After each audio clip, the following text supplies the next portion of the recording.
This is the Dollemore Daily, and I'm Jesse Dollemore.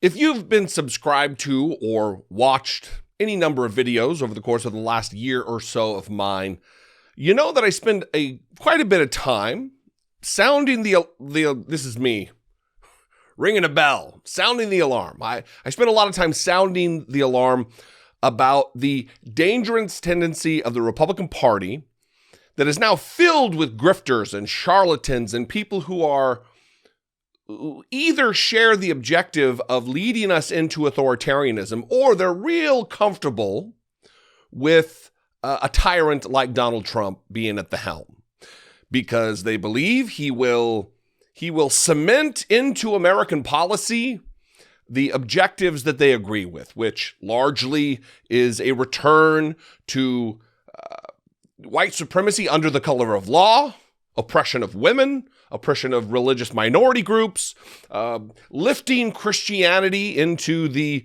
chief position, melding policy and religion, all of these things that are dangerous. They are either objectively agreeing with, as an objective, I mean, they agree with it as their objective, their chief objective, or they are swept up in the zeitgeist and the cult of personality that is Donald Trump and the power structure that he has now inflicted on the United States.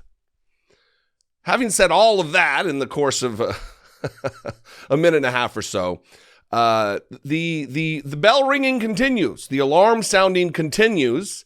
Marjorie Taylor Greene, Matt Gaetz, and Louie Gohmert, as I try to find my window here, they hosted a podcast. They hosted a press conference yesterday. They really are. These are the leaders of the Attention Caucus.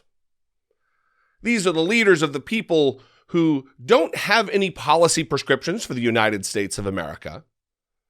They are chaos spreaders, creators of chaos, and desirers of attention.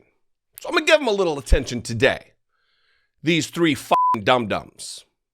We're not going to hear from Matt Gaetz. He was just a potted plant yesterday. But Marjorie Taylor Greene, really, it is a competition between her and Louie Gohmert and a couple others of who is the least intelligent, biggest dum-dum among them. That they learn a few catchphrases. You're going to hear critical race theory. Listen, we're in a weird place in American politics. We have been for 4 or 5 years. I'll be the first to admit it. But this goes beyond the pale. That we had hundreds of people. A new study just revealed that the vast majority, like only 7% of the people who stormed the Capitol were unemployed. The vast majority of them had white collar or middle class station within the United States, owned their own businesses. Some were doctors and lawyers. There's a guy who worked for the State Department. This should alarm you that this isn't just some rabble-rousing, toothless crowd of unwashed morons. These are people who are striving for a fascist state. And the Attention Caucus is largely, almost exclusively, also pressing for this. Let's start with this first Marjorie Taylor Greene clip, and it really defies reality, the things that she says, in defense of those same people I just talked about who stormed the United States Capitol in an effort to overthrow the United States government. And the treatment is unbelievable. They are told they have to denounce President Trump. They are told that their views are the views of cult members, even though these are men that every single night at 9 o'clock at night, they put their hand over their heart and sing the national anthem voluntarily. So she is contending that they can't be part of a cult because at every night they get up and put their hand over their heart and sing the national anthem. Seems a little culty to me, because I don't know about you, but just before I watch TV at night, I don't stand and face some random flag that I don't actually have in my house and put my hand over my heart and sing the national. What? That's cultish behavior. 2, nothing that she says can be taken but with anything but a grain of salt, because she is a liar, an unbelievable, unmitigated liar who's leading. I realize, I always say that it is amazing to me that people voted her into office. She did run unopposed because the guy who was the Democrat dropped out, but still, people voted for her and people support her. I've seen all kinds of interviews of people who live in her district. It's a problem that Marjorie Taylor Greene, abject dummy. I mean, it's not even like a pejorative.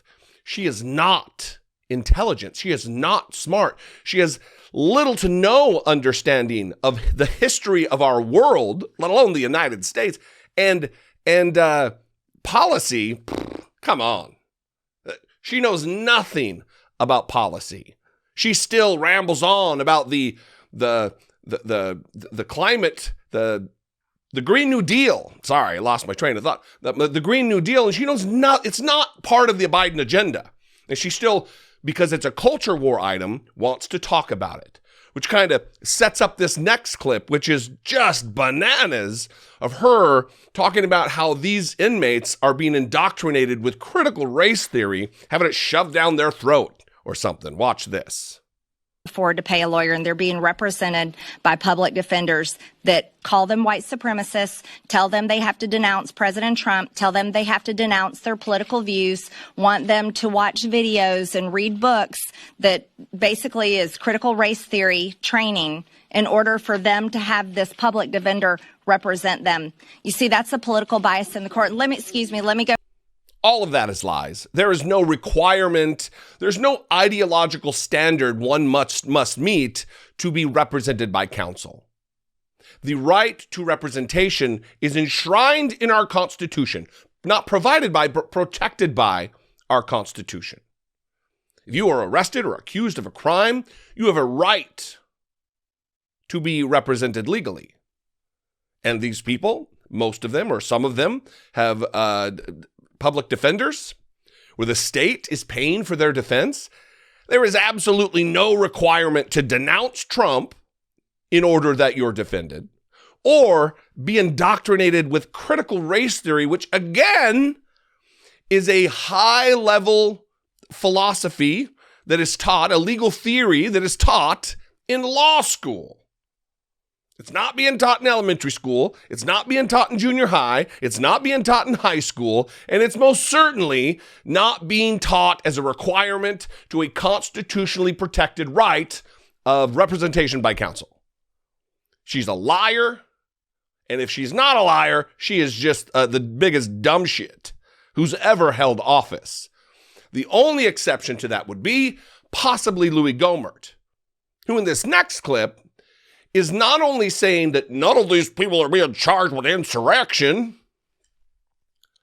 but you know who should be charged with insurrection? Federal agents. Louie Gohmert, in this clip, is asserting that federal agents are actually guilty of insurrection. And what's the quote? Stirring things up and trying to get people to engage in violence. We have heard repeatedly since January 6th, this was an armed insurrection. And as I asked Merrick Garland, and I've asked others, is there anybody been charged with insurrection? And the answer is actually no. No one has been charged with insurrection. In fact, if they were going to charge with someone with insurrection, it's beginning to sound more and more like those would be agents for the federal government that were there stirring things up, trying to get people to engage in violence. And as we heard this weekend, apparently a guy that was giving out what were later used are called dangerous weapons may well himself have been working for the federal government, for the FBI, as he was handing out what they now charge were deadly weapons. So we've got a lot. If breathing was not an involuntary function, Louie Gohmert would fucking suffocate. He is just that daft.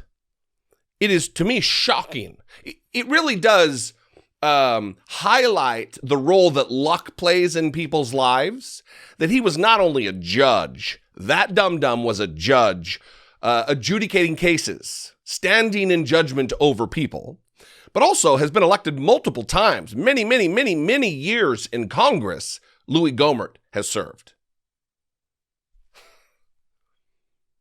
I would say only in the state of Texas, but Marjorie Taylor Greene is from Georgia. Listen, these people are not a minority in the United States House of Representatives within the Republican Party. They are not the majority, most certainly, but they have sway. The minority leader, Kevin McCarthy, scrapes and bows to their will. Won't punish Marjorie Taylor Greene, leaves it up to Democrats to do the housekeeping. They have power within the party. They have Donald Trump's ear, to be sure. And that is a problem. And that is why I continue to ring the bell, to sound the alarm. Because until we squelch them and their influence on the electorate in general, we face an existential threat to our country. The rise of fascism over the course of the last 5 years that we've witnessed is no mistake. It is no accident. It was by design. And the Republican Party is running with it. I'd love to know what you think. You can call, leave me a brief voicemail, 714-576-4054. Of course, you can email me daily at Dollemore.com. I appreciate you guys. Thanks for hanging out with me when you do. If you haven't subscribed, please subscribe. Please. Oh, please subscribe. It's a joke. And a terrible one at that. But, I'm dumb. I laugh at dumb stuff. So follow me on social media. I'm on Twitter and Instagram. Oh, also, listen, I just posted in the community tab. There's a bunch of scammers in the comments. I should have said this up front. There's a bunch of scammers in the comments who use my profile picture and some variation of my name to make it look like it's me in the comments, trying to get you to call them on WhatsApp and invest in crypto or whatever. That's not me. That is not me. So don't fall for that. Go to the community tab and read about it. And anyway, keep yourself safe. Don't get swept up by losers and pieces of shit who want to scam you out of money. I love you guys. I'll see you next time. Until I do, be genuine. Take care of one another.